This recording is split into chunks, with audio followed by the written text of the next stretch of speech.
Qimmat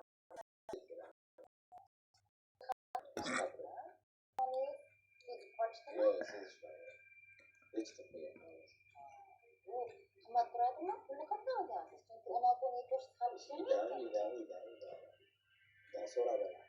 So'rab qo'ygansiz. Bekitib olmagansiz. Sizga endi kenjatoysiz, erkatoysiz pul berishgan, xohlaganingizni berishgan. Unaqa ko'p so'rab surishtirishmagan. Uyligini bilishgani, keyin tabletga nashaga o'tgan. Hech kerak. Berayim bo'lgan haqini. Endi shu 15 yoshimda bu bilan bog'liq Amerikaga ketib qolishgan. Adam bilan ajrashishgan. Ajrashishgan, birga yashashmagan. 18 yoshimda kimdan ajrashishgan. Men Adam bilan qolganman. Ikkalamiz turardik. Adam ishda bo'lardi. Men kitob chiqmasdim. Mana shu kollejga ham pul berishgan bormasdim.